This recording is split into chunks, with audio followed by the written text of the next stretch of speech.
네, 여러분 안녕하십니까? 계속해서 뉴스투데이 제주입니다. 해마다 폭락하던 마늘값이 올해는 재고량 부족과 재배 면적 감소로 지난해보다 2배 넘게 뛰었습니다. 하지만 농협과 계약 재배에 나섰던 농가들은 오른 시세를 보장받을 수 없어서 애를 태우고 있다고 합니다. 이소현 기자입니다. 30년째 마늘 농사를 짓고 있는 오창용 씨. 올해 마늘값이 작년보다 2배나 올랐지만 표정은 밝지 않습니다. 지난해 1kg에 2,500원을 받기로 농협과 10,000kg을 계약 재배했는데 요즘 시세가 계약 재배한 가격보다 40%나 뛰었기 때문입니다. 작년 같은 경우는 생산비를 못 받았습니다. 그래가지고 농가들은 굉장히 힘겨운 상태고 올해는 포정 거래가 좀 활성화되다 보니까 농가의 기대치가 좀 높습니다. 그래서 일부 농가들은 농협에 어떤 계약 재배를 해놓은 거에도 좀 해지를 좀 해달라라는 농가들도 일부 있습니다. 올해 제주 지역 마늘 재배 면적은 지난해보다 14.8% 줄어든 1,600헥타르. 생산량도 25,000톤으로 26.2% 감소할 것으로 예상되고 있습니다. 여기에다 지난해 잦은 비날씨로 저장 마늘 부패가 늘어 재고량이 줄고 코로나19로 중국산 마늘 수입량도 줄어 마늘값은 깐마늘 도매 가격 기준 1kg에 7,000원대로 1년 전보다 갑절 넘게 올랐습니다. 마늘 산지에서는 포정거래 가격도 지난해보다 42% 뛰었습니다. 올해 마늘 생산량이 줄어들 것으로 예상됨에 따라 포정거래가 한 달 빨리 이루어졌는데요. 이 마늘 주 생산지인 대정 지역에선 80% 넘게 포정거래가 성사됐습니다. 상황이 이렇다 보니 마늘 주산지 농협에는 농가들의 계약 재배 해지 문의가 잇따르고 있는 상황. 하지만 계약 재배를 해지하면 3년 동안 재계약을 할 수 없는 등 불이익을 받게 돼 농가들은 이러지도 저러지도 못하고 있는 실정입니다. 계약 재배가 우선시되고 또 농협에서 농가들이 어떤 생산되는 품목에 대해서 확실한 판로를 확보를 해주면 농가 자체에서도 어느 정도는 매년 믿고 어느 정도 계약에 응하지 않을까 그런 생각은 하고는 있습니다. 해마다 마늘 제주협의회에서 일괄 결정하던 수매가를 주산지 농협별로 결정하기로 한 첫 해. 가격이 내리면 내린 대로, 오르면 오른 대로 제대로 수익을 보장받지 못하는 농가들의 불만이 커지고 있습니다. MBC 뉴스 이소연입니다. 최근 사흘 동안 코로나19 신규 확진자가 15명 늘어 방역에 비상이 걸렸습니다. 제주도에 따르면 지난 10일 7명, 그제 8명에 이어 어제 코로나19 확진자 1명이 추가 발생해 누적 확진자는 661명이 됐습니다. 어제와 그제 확진자 9명 가운데 3명은 제주시내 종합병원 종사자의 N차 감염자이고 2명은 630번 확진자의 가족입니다. 또 나머지 4명은 관광객이거나 제주에 온 뒤 양성 판정을 받은 확진자의 가족들입니다. 한편 제주도는 지난 8일 미인가 대안학교 3곳의 학생과 교직원 등 236명을 대상으로 진단검사를 실시한 결과 모두 음성이 나왔고 확진자가 발생한 서귀포 매일 올레시장 상인 등을 대상으로 지난 9일 오후부터 진단검사를 실시하고 있다고 밝혔습니다. 세월호 참사 7주기를 맞아 제주에서 다양한 추모 행사가 열립니다.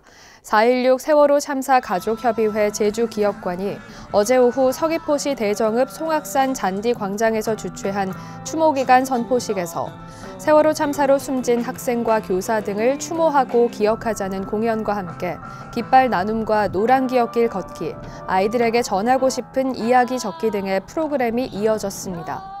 또 제주 세월호 기업관에서는 오는 24일까지 분향소가 마련되고 오는 16일에는 세월호 7주기 추모 문화제가 열립니다.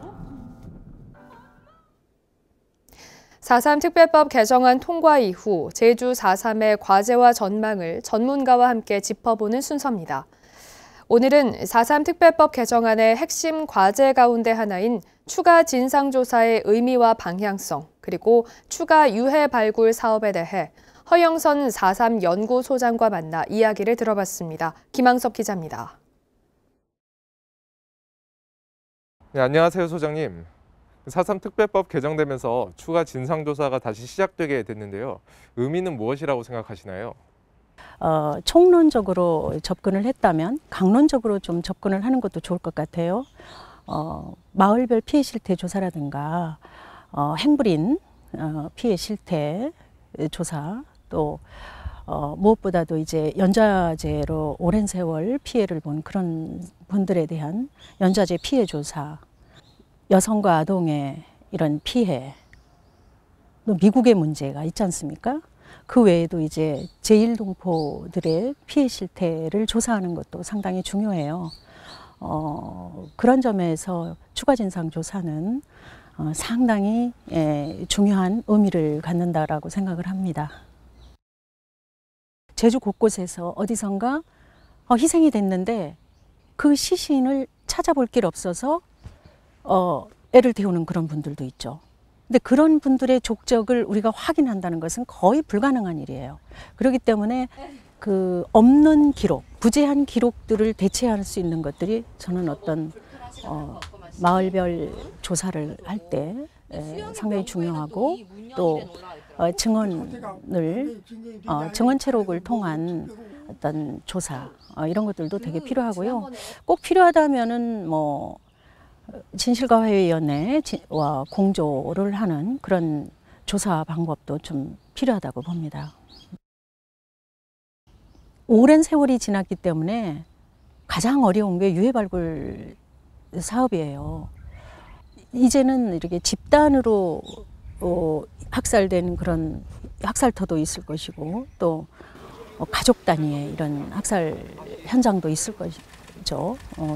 그러니까 유해 발굴 조사는 상당히 어렵지만 우리가 최대한 가능한 한 발굴을 해야 되는 것은 진실을, 그 시대의 진실을 드러내는 의미라고 생각을 합니다. 부실한 이제 관리로 인해서 훼손이 되고 있습니다. 그리고 유적지라는 곳은 늘 이렇게 시대가 바뀌면서 거기에 이제 새로운 건물이 들어서고 주변이 경관과 이제 가려져 있기는 하고, 또 사라져 버리기도 하고, 상당히 많이 이제 유실되기도 하고 그렇습니다. 근데 무엇보다도 유적지를 체계적으로 보존하고 관리하는 그런 시스템이 되게 중요합니다. 그러기 위해서는 전문적인 이런 그 연구기관이라든가 이렇게 그 유적지를 보호, 관리할 수 있고, 그 이후로도 어떤 식으로 이 유적지를 관리해야 되는 것인가가. 제주 지역 공중보건의가 3명 늘었습니다. 제주도는 공중보건의 16명이 복무 만료되거나 다른 지방으로 전출한 반면 19명이 새로 배치돼 공중보건의는 의과 26명과 치과 15명, 한의사 19명 등 60명으로 늘었다고 밝혔습니다. 이에 따라 선별진료소와 역학조사 등 감염병 관리 업무에 5명을 우선 배치하고 나머지는 섬지역과 농어촌에 투입할 계획입니다.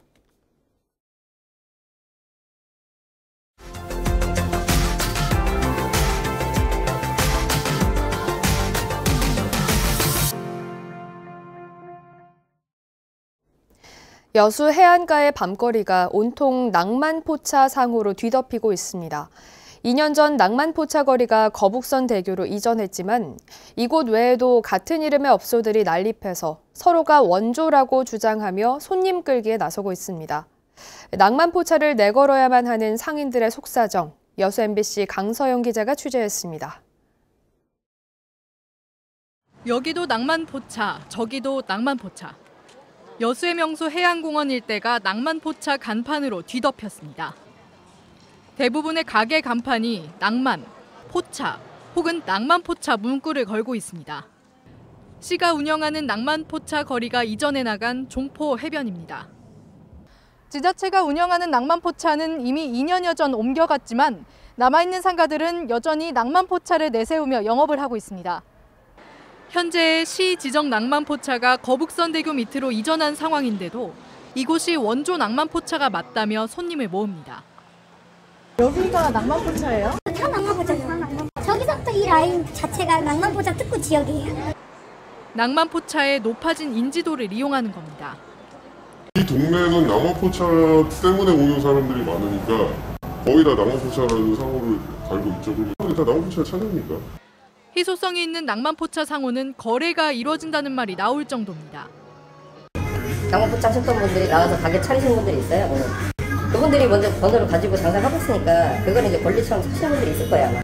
여수시가 관리하는 실제 낭만포차 상인들은 낭만포차라는 이름 하에 호객 행위는 물론 테이블 개수까지 엄격히 제한을 받는 상황. 상인들은 손님을 빼앗기는 것 같아 억울하다는 입장입니다. 저 상호를 뭐 쓰지 말할 수는 없는데 저쪽에서 호객행위를 많이 하니까 저쪽이 다 낭만포차인 줄 알고 있고. 실제로 엉뚱한 가게를 방문했다가 실망한 관광객도 쉽게 찾아볼 수 있었습니다. 가게가 낭만 이렇게 돼 있어가지고 그런가 보다 해가지고 먹었어. 그래서 먹었는데 솔직히 맛이 없어가지고 사장님한테 물어보니까 여기로 옮겼다고 한번 가보라고 하시더라고요. 독보적인 관광 아이템으로 주목받으면서 여수 해안을 뒤덮은 낭만포차. 여수시는 낭만포차에 대해 상표 등록을 신청한 상황이라면서 현재로서는 낭만포차란 상호를 쓰는 가게를 단속할 권한은 없다고 밝혔습니다. MBC 뉴스 강서영입니다. 충북대를 시작으로 도내 대학들이 다른 대학들과 강의를 나누는 공유대학을 잇따라서 추진하고 있습니다. 대학들이 이렇게 학교 간의 벽을 허무는 배경은 무엇일까요? MBC 충북 김영일 기자가 취재했습니다. 정치 외교학을 전공하고 있는 대학교 3학년 문지훈 씨. 충북대 학생이지만 서울에 있는 명지대 교수의 온라인 강의를 듣고 있습니다. 연세대와 포항공대 등 전국 9개 대학의 교수들이 만든 온라인 강의를 학생들이 함께 듣는 공동 개설 과목의 수업 모습입니다. 충북대학교 교수님뿐만 아니라 타 대학 전공 교수님들의 전문적인 유명한 분야에 대한 강의를 들을 수 있어서 그 점이 좋은 것 같습니다. 아직은 충북에서 참가 대학은 충북대가 유일하지만 최근에는 청주대도 새롭게 참가를 신청했습니다. 교수들의 경쟁을 통해 학생들에게 양질의 강의를 제공하겠다는 취지입니다. 지역에 있다고 하더라도 전국에 있는 유명 교수님들의 온라인 공동 강좌를 통해서 그걸 학생들한테 제공한다면 대학 경쟁력에 큰 기대가 될 것 같습니다. 교육부가 오는 10일까지 모집하는 혁신 공유 대학에 대한 지역 대학들의 관심은 더 뜨겁습니다. 인공지능과 빅데이터, 반도체 등 8개 분야에서 모집 중인 가운데 도내에선 충북대와 청주대, 세명대 등이 저마다 다른 대학들과 팀을 꾸려 신청했습니다. 대학 신입생이 급격히 줄고 있는 현실에서 다른 대학들과 손을 잡아서라도 활로를 모색하겠다는 대학들의 위기감이 작용한 겁니다. 교육의 질이 높아지니까 경쟁력도 당연히 높아질 것이다. 그래서 학력 인구가 감소됨에 따라 가지고 지방에서는 경쟁력 확보를 위한 돌파구다. 올해 고3 학생 수는 대학 정원보다 8만 1,000명 이상 적은 46만 3,900여 명. 공유 대학으로 뭉친 지역 대학들이 위기를 기회로 바꿀 수 있을지 주목됩니다. MBC 뉴스 김영일입니다.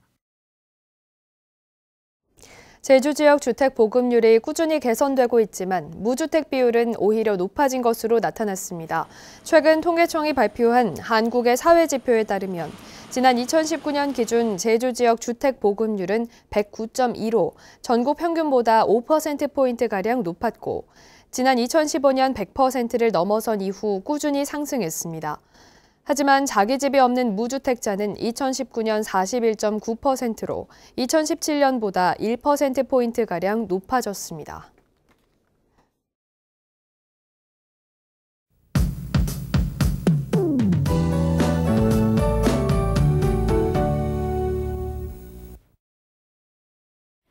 맑고 화창했던 주말과 달리 오늘은 궂은 날씨가 이어지겠습니다. 비가 내리면서 건조함은 해소됐지만 비바람에 대비를 해주셔야겠습니다. 남쪽에서 수증기가 가득한 비구름대가 몰려오면서 새벽부터 제주도에 비가 내리기 시작했습니다. 현재 산간도로에는 비가 오면서 가시거리가 1km 미만으로 굉장히 짧고요. 도로도 미끄럽습니다. 아침 출근길 안전운전 하시기 바랍니다. 오늘 종일 비가 내리면서 시속 60km 이상으로 바람도 매우 강하게 불겠습니다. 오늘 항공 피한 이용객들은 운항 정보도 확인하시기 바랍니다. 현재 산지에는 호우주의보와 강풍주의보가 발효 중인데요. 이번 비는 산지와 남동부를 중심으로 흠뻑 내리겠습니다. 특히 오늘 오후부터 밤 사이에 제주 산간에 강한 비가 집중되겠습니다. 비는 내일 새벽이면 대부분 그치겠고요. 지형적인 영향을 받는 북서부 지역과 산지는 내일 아침까지 빗방울이 조금 떨어지겠습니다. 비는 내일 새벽까지 산지에는 200mm 이상 쏟아지겠고요. 북부 해안과 서부 해안, 추자도를 제외한 대부분 지역에서는 30에서 80mm가 예상됩니다. 북서부 해안 지역과 추자도는 상대적으로 강수량이 적어서요. 지역 편차가 조금 크겠습니다. 중국 산동반도에 위치한 저기압이 발달하면서 오늘 이 영향으로 흐리겠고요. 비가 내리겠습니다. 밤사이 낀 구름이 이불 역할을 해주면서 아침 기온은 어제보다 높게 시작하고 있습니다. 북부와 서부, 남부 지역 15도로 시작하고 있고요. 한낮에는 북부 지역이 20도까지 오르겠고 서부와 남부, 동부 지역은 18도가 예상됩니다. 비가 오면서 바람이 강하게 불어서요. 오늘 서늘하게 느껴지겠습니다. 현재 도서 지역에서도 비가 내리고 있고요. 내일 새벽까지 비가 이어지겠습니다. 오늘 조업활동과 선박 이용에는 조금 어려움이 있겠습니다. 내일 오전까지 바다에 안개가 짙게 끼겠고요. 현재 제주도 남쪽 먼바다에는 풍랑주의보가 발효 중입니다. 오늘 바다에서도 시속 60km 이상으로 매우 강한 바람이 불겠습니다. 풍랑특보는 그 밖의 해상에서 오늘 오전부터 낮 사이에 특보가 발효될 것으로 예상됩니다. 비가 그친 후에 내일부터는 기온이 조금 떨어지기 시작하겠고요. 수요일에는 예년보다 4도 정도 낮아져서요. 조금 쌀쌀하게 느껴지겠습니다. 날씨였습니다. 제주 지역 아파트를 매입하는 다른 지역의 거주자가 늘고 있습니다. 한국부동산원에 따르면 지난해 12월부터 석 달 동안 제주에서 거래된 아파트는 2,240건으로 1년 전 같은 기간보다 44% 늘었습니다. 특히 도외 거주자가 매입한 아파트는 전체의 34%로 13.4%포인트 높아졌습니다. 수도권과 세종시, 부산 등 대도시가 부동산 규제 지역으로 묶이면서 제주 아파트로 매수세가 몰리고 있어서 지난달 도내 아파트 평균 매매가는 2억 8천여만 원으로 지난 2019년 12월 이후 최고가를 기록했습니다. 제주 지역 보행 안전지수가 전국 평균보다 낮은 것으로 나타났습니다. 한국교통안전공단이 발표한 지난해 교통문화지수 실태조사에 따르면 무단 횡단과 횡단 중 스마트기기 사용률 등을 분석한 제주 지역 보행 행태 안전지수는 C등급으로 전국 17개 시도 가운데 10위에 머물렀습니다. 특히 평가 항목 가운데 횡단보도 신호 준수율은 92%로 전국에서 5번째로 낮았습니다. 서귀포경찰서와 서귀포시는 코로나19 감염 확산을 막기 위해 유흥주점 등 고위험 시설 52곳에 대한 합동 점검을 벌여 5인 이상 집합금지 명령을 위반한 업소 4곳을 적발해 시정 조치했다고 밝혔습니다. 이번 점검은 지난 1월부터 시작된 6번째 합동 점검으로 성산과 표선, 안덕과 대정 등 읍면 지역에서 동시다발적으로 이루어졌습니다. 코로나19 상황에서도 음주운전자가 무더기로 적발됐습니다. 제주경찰청은 지난 2월 1일부터 2달 동안 음주운전 특별단속을 벌여 206명을 적발했다고 밝혔습니다. 이 가운데 60%에 달하는 121명은 혈중 알코올 농도가 면허 취소 수치인 0.08% 이상이었습니다. 경찰은 코로나19 여파로 음주운전 단속이 느슨해졌을 거라는 잘못된 인식을 바로잡기 위해 이번 단속을 벌였습니다. 뉴스투데이 제주를 마치겠습니다. 시청해주신 여러분 고맙습니다.